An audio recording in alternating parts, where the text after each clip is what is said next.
Alright, chapter 11. Not a terribly difficult chapter in general. It's a fairly easy warp skip. However, in FE1, it ends up being, in my opinion, easier than in the various remakes, because of a couple of weird decisions they made. So this is an instance, one of many instances, of 2-tile-wide castles in FE1. A 2-tile-wide castle is, I mean, exactly what it sounds like. It's a castle with 2 gates. It's 2 tiles wide. You can seize either gate, and either gate will, you can seize either gate, basically. The main sort of, like, gimmick of this, or, like, the way that they sort of defend you from just, like, flying over with a flyer, one, there's Pegasus Knights that, like, try to get you from the other side of the mountains. But then there's also, like, ballisticians and stuff. This is actually where you get Jake the ballistician, and his girlfriend, or and his boyfriend. Sorry, I forgot Anna wasn't a lesbian. Ballisticians in this game are just 2 range. They're not, like, 3 to 10 range. So they're not really a threat. I've deployed a couple of expendable scrubs, because if someone dies to the Pegasus, then, oh well, who cares. Gordon gets to do some more Gordon damage. Look, I hit him! I can't do the Gordon voice. Bantu gets to do more Bantu stuff.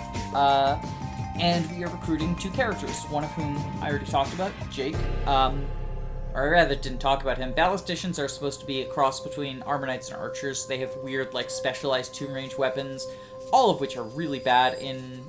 Yeah, bye, Daros. All of which are really bad in FE1.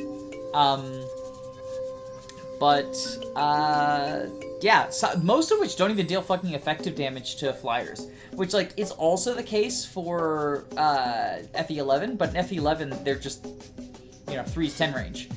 Here, they're just like, nope, hit someone from 2 range. Like, a little bit, I guess. Okay, have fun with that. The reason that we're not just immediately going over the mountain and taking care of business with the 2-tile-wide castle is we want to recruit a unit over here down in the village, which is why we're sending Mark over there.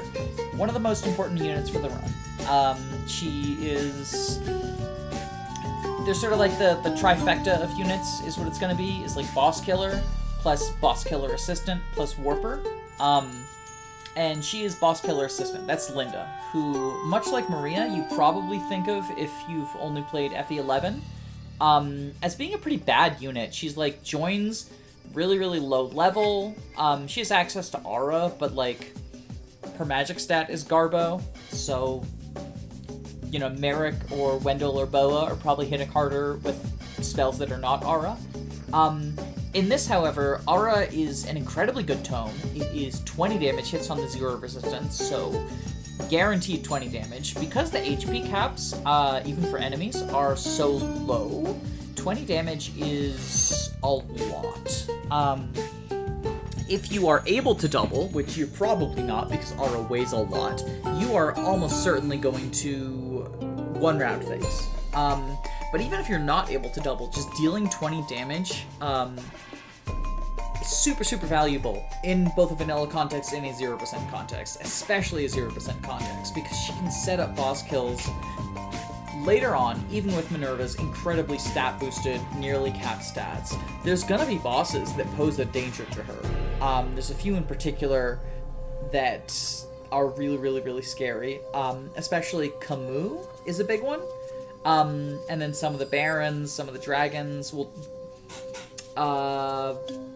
Yeah, so being able to deal just like 20 damage to them before combat will potentially allow her to one-shot and not face retaliation.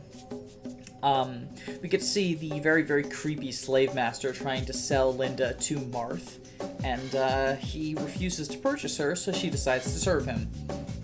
Weird. But she's important. Aura's a good spell. It doesn't have 100% accuracy, but most spells don't. I think it's just Excalibur, actually, that has 100% accuracy, and the high crit rate. But She's not gonna see that much immediate use, but she's gonna be very important for the end game. So we have to go out of our way to get her. The only other side objective of the map is killing the boss, which might be weird to refer to that as a side objective, but the boss isn't even on the throne. And even if he was, we would be able to capture the throne without killing the boss.